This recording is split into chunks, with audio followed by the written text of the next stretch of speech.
Hello, booktube. It's Tag Tuesday, and this is the first time I'm doing a tag in a long time.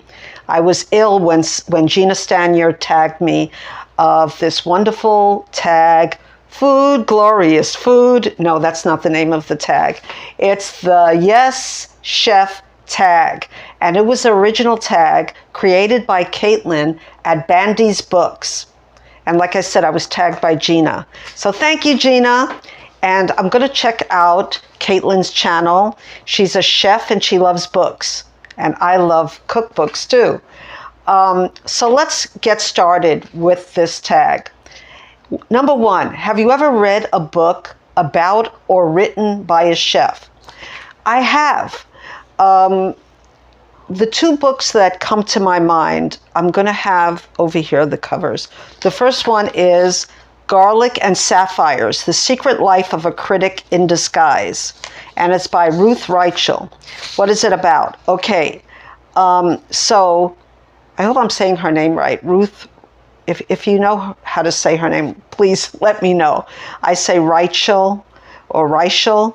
It's so she moved in 1993 from the Los Angeles Times, where she was a restaurant critic and an author, to become head restaurant critic of the New York Times.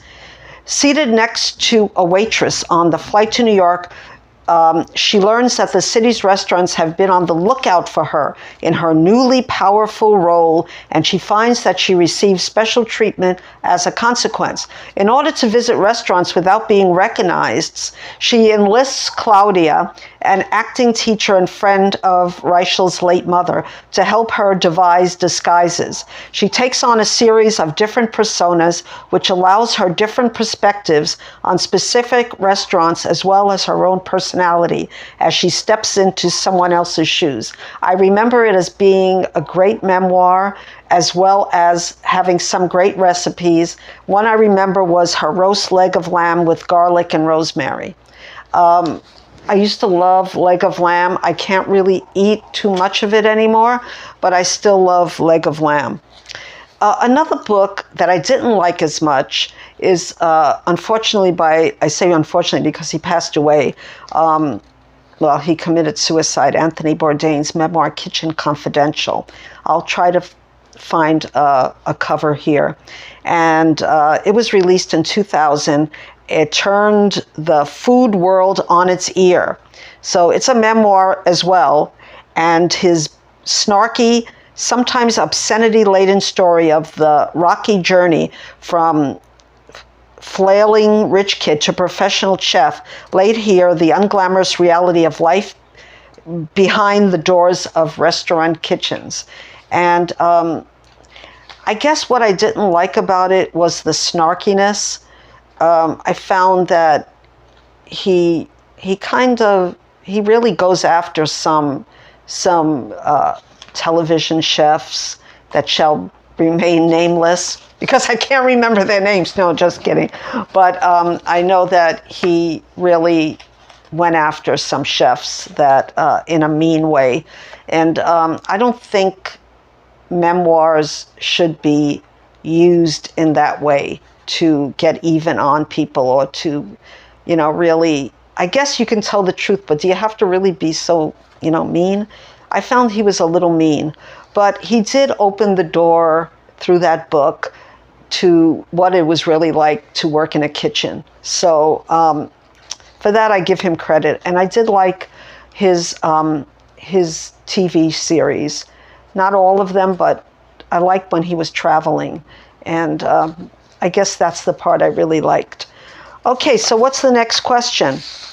Number 2, do you notice food descriptions in books? Why or why not? I don't specifically look for food descriptions, but if they're there, definitely have my eye out for them. Even when I was a child, if you've read the book Stone Soup, where it's a fable where these two, in different, editions of the book, they're crooks, or they're just, trying to fool people, or they're just, hungry, and they have two stones, and they're telling that they can make a soup out of stones, but they ask each, place that they go to add something like a carrot or a potato, and at the end they have soup. And it's stone soup, but of course it's not really stone soup. But I remember when I read it as a child, really being fascinated by the soup and how good it must taste. Then there's another book that I talk about a lot called To Build a Land by Sally Watson, that's out of print. And I recently found a copy, not in print, but online. And it wasn't like an ebook or anything like that. It was more of a book that you can get because it's out of print and it's old enough that you can get it. And there was a description that I remembered as being 10 years old and reading about the first time this girl drank hot chocolate and the sensation that she never wanted to stop drinking it. I should say, it's about Italian children after World War II in Italy and how they are, ragamuffins in the streets, starving and begging. And it's about a brother and a sister and how they eventually go to Palestine to build a land, I guess. That's where that book made a great impression on me, not only because of the food, but because of, that was the first time I was ever, knew anything about what happened in Italy after the war. So anyway, let's get to the next question. So yes, I do notice, and I continue to notice food descriptions in books. Number 3, okay, what book have you read that had the best food description? That has to be Heartburn by Nora Ephron. First of all, it's a hilarious book. And it's a novel based on 6 weeks in the life of Rachel Samstadt. Rachel is married to Mark Feldman, and they have a 2-year-old son and another child on the way. At 7 months pregnant, Rachel learns that her husband is in love with another woman. And Heartburn is her narrative of the events that follow this revelation. So one critic said, is it possible to write a side-splitting novel about the breakup of the perfect marriage? If the writer is Nora Ephron, the answer is a resounding yes. For in this inspired confection of adultery, revenge, group therapy, and pot roast, the creator of Sleepless in Seattle reminds us that comedy depends on anguish as surely as a proper gravy depends on flour and butter. Now, why I have to say that was the best food description has to do with the next question. So, what book have you read? Well, no, so that was 3. And 4, have you ever been inspired by a book, not a cookbook, to prepare a specific food or meat? Yes, and that was from Heartburn, and it's Linguine alla Cecca. So I'm going to give you the recipe because it's really fast and it's really good.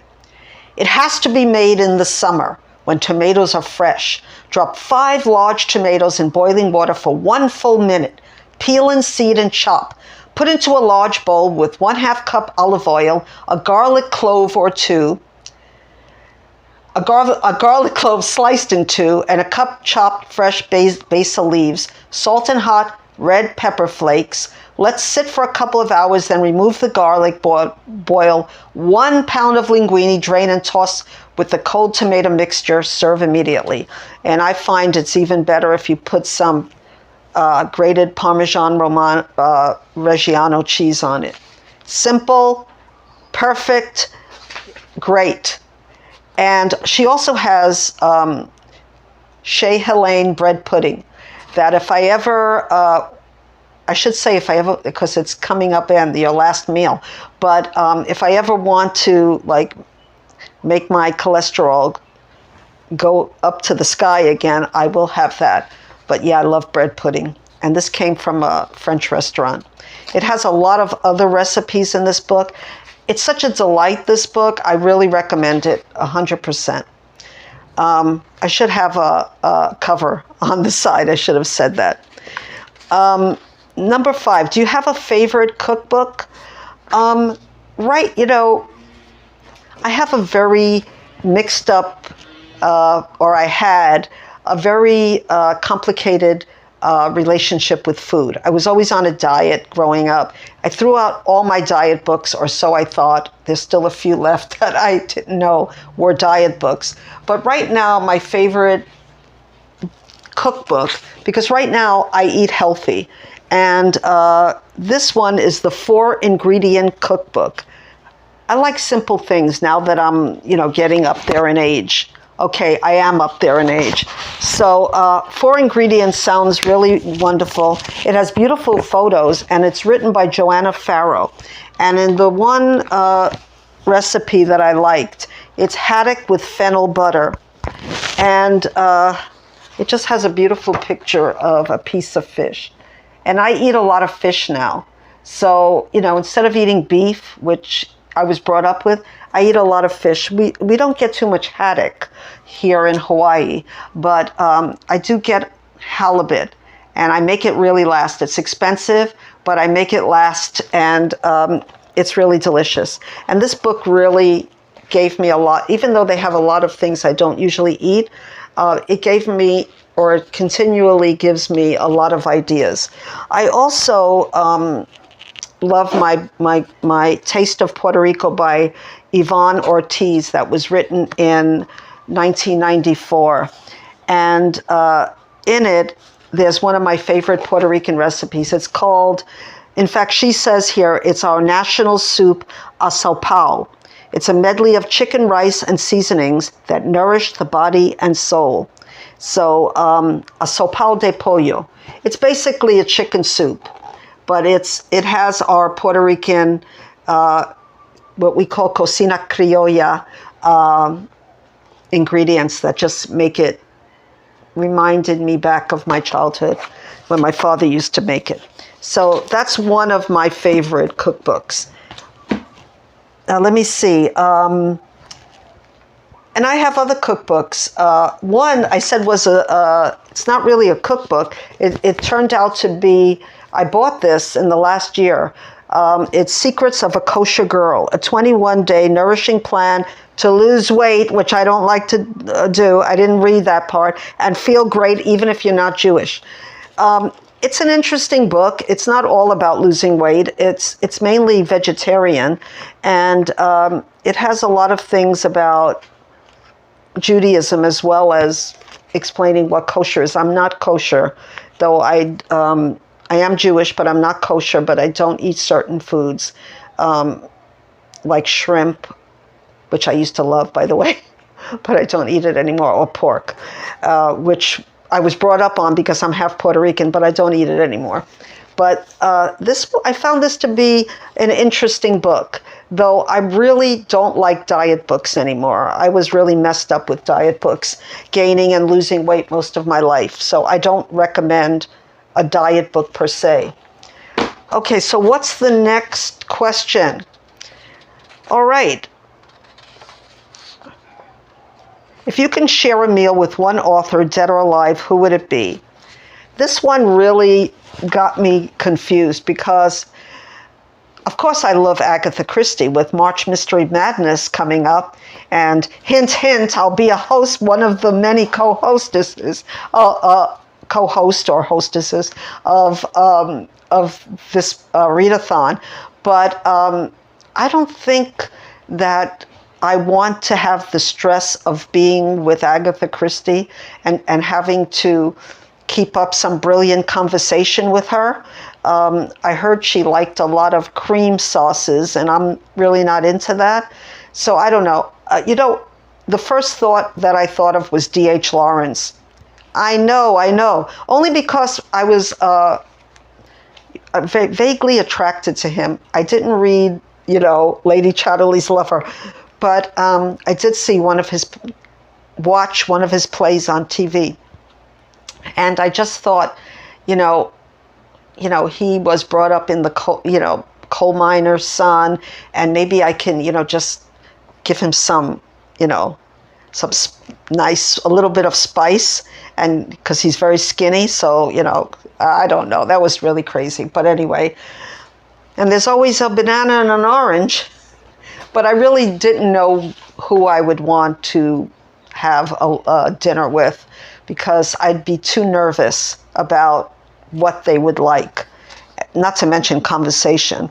Though I'm a little less, you know, I would ask Agatha Christie like so many questions, but I don't know if she would like my cooking. So, and also the next question, or the last question, 7, if you had 24 hours to live and you can eat one meal and read one book, what would you eat and what would you read? I really don't like those questions with 24 hours to live. It just cuts too close to the bone for me. Just kidding. Half kidding. Okay, I guess I would pick A Tree Grows in Brooklyn by Betty Smith if I only had hours to live, because I wouldn't be able to finish it. So I guess that's good, or not. And it reminds me of my childhood, because it takes place exactly where I was brought up. And it's just a wonderful book. Where would I eat? What would I eat? Well, I would just plant myself in Paris and go to La Dorée, which is a bakery that's famous for its macarons. I was trying to say it. It's not macaroons, it's macarons, I think. But I don't like them. I like everything else. And the last time I was there, my daughter and I, we ordered almost everything on the menu. I'm not kidding. Came out to quite a pretty penny. But bread pudding, French toast, omelets, croissants. I mean, everything and anything that restaurant has, I would order. Alternatively, I would eat pasta, every kind of pasta there was. So yeah, and the last question is to tag some people. This has gone around already, but so if you've already done this tag, feel free to ignore. And I'm going to tag Becky at Teacup the Storyteller, Nikki at Red Dot Reads, Jack at Spread Book Joy, Kelly at Books I'm Not Reading, and Deborah at Booking with Deborah. Booking with Deborah. So if you want to do this tag, feel free. My name is Marilyn Maya, and like, comment, and subscribe. And until my next video, bon appetit.